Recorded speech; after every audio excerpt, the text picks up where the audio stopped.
18 साल की उम्र में गौसे पाक रज़ियल्लाहु ताला अन्हु इल्म दीन हासिल करने के लिए सफ़र करते हैं। तकरीबन 8 साल की मुद्दत इल्म दीन के हुसूल में सर्फ करते हैं और उसके बाद 25 साल की उम्र आपकी मुजाहिदा और रियाजत में गुजरती है और उसके बाद जिंदगी के आखिरी 40 साल सरकार गौसे पाक रज़ियल्लाहु ताला अन्हु वाज़ व तबलीग में गुजारते हैं। लोगों को पिंदो नसाइह, लोगों को इस्लाह की तरफ बुलाते हैं, लोगों को तक़वा और परहेजगारी की तरफ बुलाते हैं। अगर हम गौर करें सरकार गौसे पाक रज़ियल्लाहु ताला अन्हु की जिंदगी पर, तो आपकी जिंदगी का बेशतर हिस्सा दीन की तालीम और उसकी नशर व इशाअत पर गुजरता है। आज सरकार गौसे पाक रज़ियल्लाहु ताला अन्हु को लोग उमूमी तौर पर जो जानते हैं वो इस नजरिए से जानते हैं कि गौसे पाक रज़ियल्लाहु ताला अन्हु एक वली कामिल थे, वाकई वली कामिल है। गौसे पाक कुतुब आलम है, ये भी तस्लीम है। गौसे पाक रज़ियल्लाहु ताला अन्हु बाकरामत वली है, ये भी तस्लीम है। गौसे पाक रज़ियल्लाहु ताला अन्हु ने न जाने कितनी करामतें दिखाई हैं। आपके दस्ते मुक़द्दस पर जिन्नातों में भी तौबा किया है। बड़े बड़े अजिन्ना आपसे खौफ खाया करते थे, आपने मखलूक की इस्लाह की है, आपने लोगों को अनोखे कारनामे दिखाए हैं। आपका मज़ार मुक़द्दस बगदाद में मौजूद है। बहुत सारी खूबियां हैं सरकार गौसे पाक की, लेकिन वहीं पर एक और खूबी है कि गौसे पाक रज़ियल्लाहु ताला अन्हु जहां एक बाकरामत वली है, वहीं सरकार गौसे पाक रज़ियल्लाहु ताला अन्हु एक मुतबख्खिर आलिम दीन भी है, एक माहिर खून मुफ्ती भी है। सरकार गौसे पाक रज़ियल्लाहु ताला अन्हु एक बेहतरीन खतीब भी है। सरकार गौसे पाक रज़ियल्लाहु ताला अन्हु का वो दौर भी गुजरा है जो तालिब इल्मी में गुजरा है। सरकार गौसे पाक रज़ियल्लाहु ताला अन्हु ने हुस्न इल्म दीन की खातिर मशक्कतें भी झेली हैं, शऊबतें भी बर्दाश्त की हैं। आपने सुना होगा गौसे पाक का वो वाक़या जब पहली मर्तबा जा रहे हैं इल्म दीन की तलब के लिए, बगदाद की तरफ जा रहे हैं, 18 साल उम्र है। वो जमाना था, आज का जमाना मुख्तलिफ है, हर तरह की सहूलतें हैं, पढ़ने के लिए हर तरह के आराम और आसाइश की चीजें मुहैया है। लेकिन वो जमाना था जब रास्ते पर खतर हुआ करते थे, जब पढ़ाई का कोई बाकायदा इंतजाम नहीं होता था, हॉस्टल का सिस्टम नहीं हुआ करता था, बड़ी मेहनत जौफशानी के साथ इल्म दीन सीखा सिखाया जाता था। सरकार गौसे पाक नन्ही सी उम्र है, सफर के लिए रवाना हो जाते हैं बगदाद की तरफ। वालिदा मोहतरमा बाज़िल रखास्ता इजाजत देती है, फर्जंद अर्जुमंद मैं तुम्हें जाने की इजाजत दे रही हूँ, मगर इस शर्त पर इजाजत दे रही हूँ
जाती है, उसकी आंखों से आंसू जारी हो जाते हैं, दिल में पसीवान होता है, कहने लगता है फर्जंद तुमने अपने माँ का किया हुआ वादा निभाया, तुमने अपने माँ से किया हुआ वादा फरामोश न किया। अफसोस सर अफसोस, मेरी पूरी जिंदगी अपने रब से किए हुए वादे की नाफरमानी में गुजर रही है। फर्जंद अपना हाथ आगे करो, मैं तुम्हारे हाथ पर बैठ करता हूँ, आज से मैं इस चोरी और डाकाजनी से तौबा करता हूँ और ऐ लोगों गवाह हो जाओ, मैं आज इस नन्हे से फर्जंद के हाथ पर बैठ करके पूरी जिंदगी डाकाजनी से तौबा करता हूँ। नारे तकबीर, नारे रिसालत, उलमाए अहले सुन्नत, उलमाए अहले सुन्नत, मसलके आला हजरत, मसलके आला हजरत, नारे तकबीर, नारे रिसालत। सरकार गौसे पाक रज़ी अल्लाह तआला अन्हु फरमाते हैं, ये पहली जमात थी जिन्होंने गुमराही का रास्ता छोड़ करके, गुनाह का रास्ता तर्क करके हिदायत का रास्ता अपनाया। ये पहली जमात थी जो मेरे हाथ पर तायब होती है। सैयदना गौसे पाक रज़ी अल्लाह तआला अन्हु का वो सफर बड़ा मुबारक सफर हुआ करता है। उसूल इल्म दीन के लिए बगदाद जाते हैं, वहाँ तरह तरह की मशक्कतें झेलते हैं। मैंने पहले ही बता दिया था कि इल्म दीन हासिल करने के लिए कोई बंदोबस्त नहीं हुआ करता था, कोई इंतजाम नहीं हुआ करता था। बच्चे उस्ताद के पास मस्जिद में तालीम हासिल करते थे, खाने पीने का खुद से इंतजाम किया करते थे, किसी के पास अगर खाने पीने की चीजें नहीं हुआ करती थी, एक दूसरे से मदद लेकर के खाया करते थे। फिर गौसे पाक रज़ी अल्लाह तआला अन्हु फरमाते हैं, एक मर्तबा मुझ पर भी ऐसी कैफियत तारी हो गई कि भूख से बेताब हो गया, कई दिन से फाके चल रहे थे, जब मैं परेशान हो गया जंगल की तरफ निकल जाता हूँ, वहाँ दरख्त के पत्ते चुन चुन करके खाता हूँ, वहाँ लोगों की गिरी पड़ी चीजें चुन चुन करके खाता हूँ। इस तरह से गौसे पाक ने इल्म दीन हासिल किया है, इस तरह से गौसे पाक रज़ी अल्लाह तआला अन्हु ने इल्म दीन हासिल किया है। वक्त नहीं है कि मैं पूरी तफसील बयान करूँ, लेकिन सरकार गौसे पाक रज़ी अल्लाह तआला अन्हु के चाहने वालों से मैं गुजारिश करता हूँ, सरकार गौसे पाक रज़ी अल्लाह तआला अन्हु के उन मुरीदों से मैं सवाल करना चाहता हूँ कि आपके पीराने पीर ने तो इल्म दीन हासिल करने के लिए इतनी जद्दोजहद की थी, आपने इल्म दीन हासिल करने के लिए कौन सी जद्दोजहद की है? यहाँ पर प्रोग्राम होता है, जुमा के दिन महफिल हुआ करते हैं, आप कितनी देर वहाँ बैठ करके उलमा के बयानात सुनते हैं?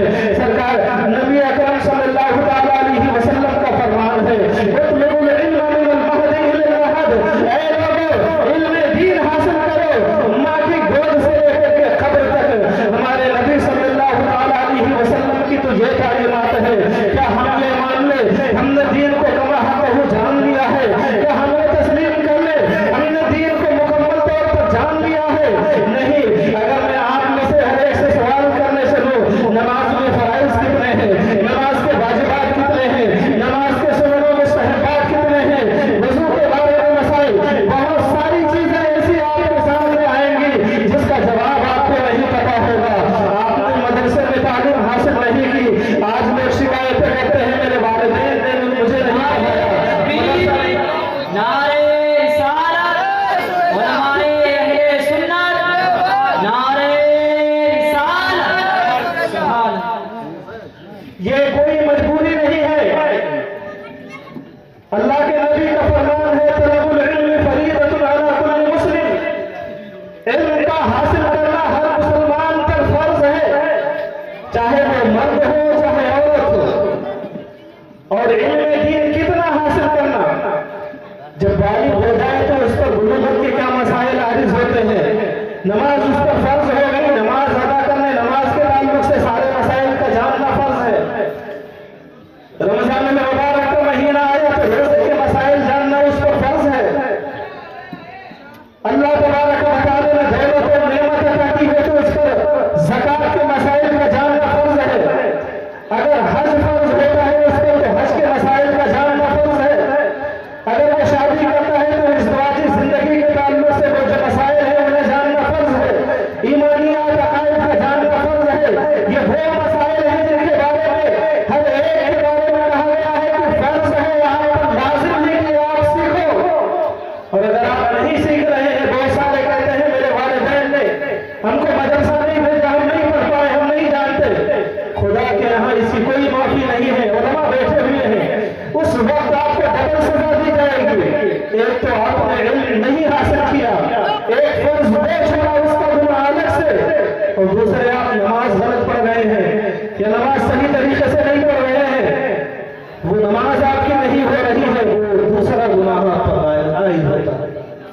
बेशक गौसे पाक की मरीदी का हम दावा करते हैं।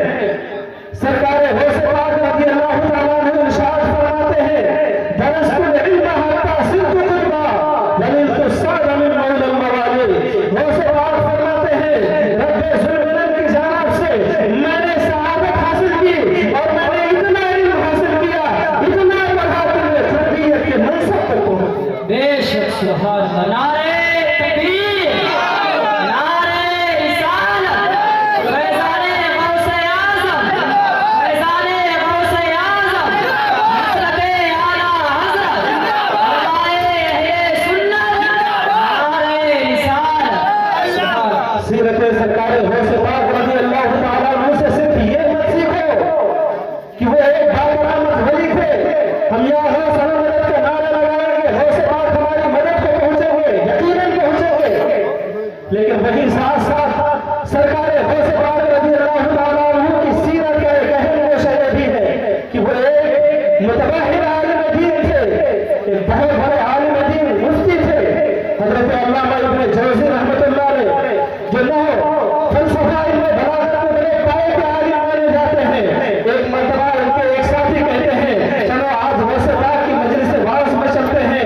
अल्लामा इब्न जौज़ी कहने लगते हैं, मैं उनकी मजलिस में नहीं जाता, पता नहीं क्या क्या बयान करते रहते हैं, मैं भी एक आलिम हूँ, मैं भी पढ़ा लिखा हूँ, जानकार हूँ, क्या मैं उनसे मर्तबे में कम हूँ, मैं उनकी मजलिस में क्यों जाऊँ। उनके वो साथी कहने लगते हैं, चलिए ठीक है, आप भी एक मुतबहिर आलिम हैं, लेकिन आज चलते हैं, चलो जाकर के ये देखते हैं गौसे पाक अपनी मजलिस से वाज में लोगों से क्या बयान करते हैं।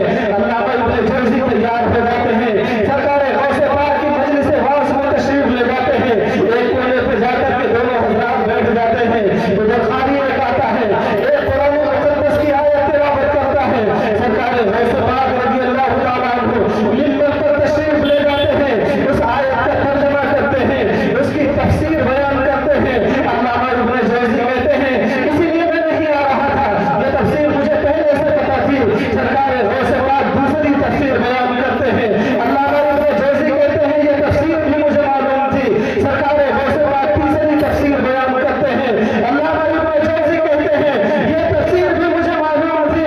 सरकार गौसे आज़म रज़ी अल्लाह तआला अन्हु ये के बाद भी 11 तफसीरें बयान करते हैं। अल्लामा इब्न जौज़ी 11 तफसीर के बारे में कहते हैं, ये मुझे पता थी, ये मुझे पहले से मालूम थी। मुझे सरकार गौसे आज़म 12वीं तफसीर बयान करते हैं। अब अल्लामा इब्न जौज़ी का इल्म जवाब देता नजर आता है। अल्लामा इब्न जौज़ी खामोश हो जाते हैं। वो साथी पूछते हैं, ऐ इब्न जौज़ी, ये 12वीं तफसीर तुम्हें मालूम थी? कहा नहीं, ये तफसीर इस तफसीर का मुझे इल्म नहीं था। उधर सरकार गौसे आज़म 13वीं तफसीर बयान करते हैं। अल्लामा इब्न जौज़ी को वो भी पता नहीं थी। सरकार गौसे आज़म है, दरियाए इल्म जोश में है, एक के बाद एक तफसीर बयान करते जाते हैं, यहाँ तक कि उसे एक आयत की 40 तफसीरें बयान करते हैं। गौसे पाक जब 40वीं तफसीर बयान करते हैं, अल्लामा इब्न जौज़ी के सब्र का पैमाना लबरेज हो जाता है, बेख्तियार खड़े हो जाते हैं, वज्र की कैफियत में अपने गिरबान को चाक कर लेते हैं, कहते हैं, ऐ गौसे पाक, मैं आपके ताल्लुक से गलतफहमी में मुब्तला था। अगर कोई आलिम है इस दौर में तो वो आप हैं। मैं गवाही देता हूँ कि आप जिस तरह से खुतबियत में आला मनसब पर है, विलायत में आला मनसब पर है, इसी तरह से इल्म दीन के मामले में भी आपका कोई सानी नहीं, आपका कोई जवाब नहीं। बेशक नारे तकबीर, नारे रिसालत, नारे रिसालत, उलमाए अहले सुन्नत, नारे तकबीर, नारे रिसालत। सुभान अल्लाह। ये हमारे पीर हैं, ये बड़े पीर दस्तगीर हैं, जिनकी मुरीदी, जिनकी मोहब्बत का हम दावा करते हैं, जिनके नाम की नियाज दिलाते हैं। आज मुझे अफसोस होता है, शर्म से गर्दन झुक जाती है जब हमारे बच्चे उनको देखा जाए अगर इल्म दीन से कोसों दूर, नमाज के मसाइल का पता नहीं रहता, वजू के मसाइल का पता नहीं रहता। देखा बड़े लोगों को भी सही से सजदा करने का भी तरीका नहीं है, सजदे में भी 7 हड्डियों का लगना फर्ज है।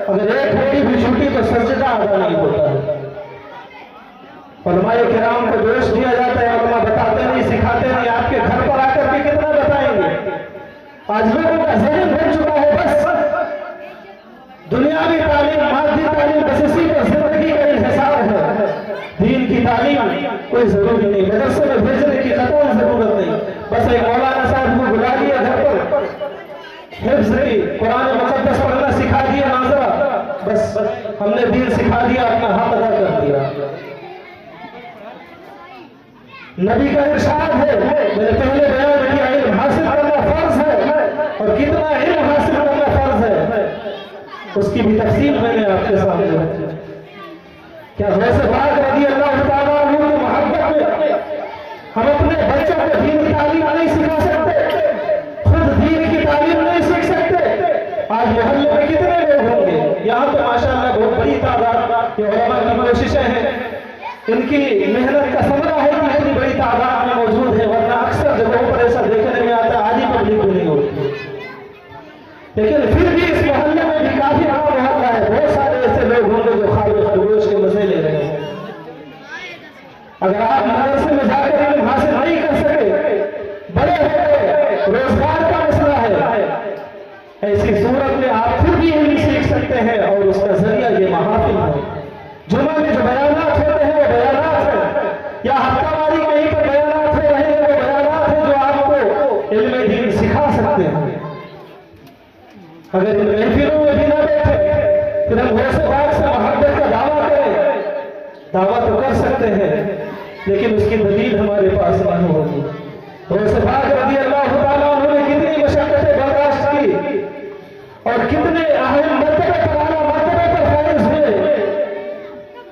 आज हमें भी जरूरत है कि जहाँ गौसे पाक रज़ी अल्लाह तआला अन्हु की सीरत से और भी बहुत सारी चीजें हम हासिल करते हैं, वहीं गौसे पाक की सीरत से एक सबक ये भी हासिल करें कि गौसे पाक रज़ी अल्लाह तआला अन्हु ने इल्म दीन की हुसूल के लिए कितनी मेहनत, कितनी मशक्क़तें बर्दाश्त की थी। यहाँ हमारे तलबा भी बैठे हुए हैं, अगर कुछ थोड़ी बहुत दिक्कत हो जाती है, शिकायतें करने लग जाते हैं। गौसे पाक की सीरत को देखो, कितनी मेहनत और मशक्क़त के साथ 8 साल बगदाद में रह करके उन्होंने इल्म दीन हासिल किया था। आज हमें इन वाक़यात से सबक हासिल करने और इबरत हासिल करने की ज़रूरत है। मैं यही लम्हे फिक्रिया आपके जहन में डाल करके आपके सामने से रुख़सत होना चाहता हूँ। एक कसीर तादाद उलमा की यहाँ पर मौजूद है। अल्लाह रब्बुल इज़्ज़त की बारगाह में दुआ गो हो, मौला जो कुछ भी मैंने बयान किया सबसे पहले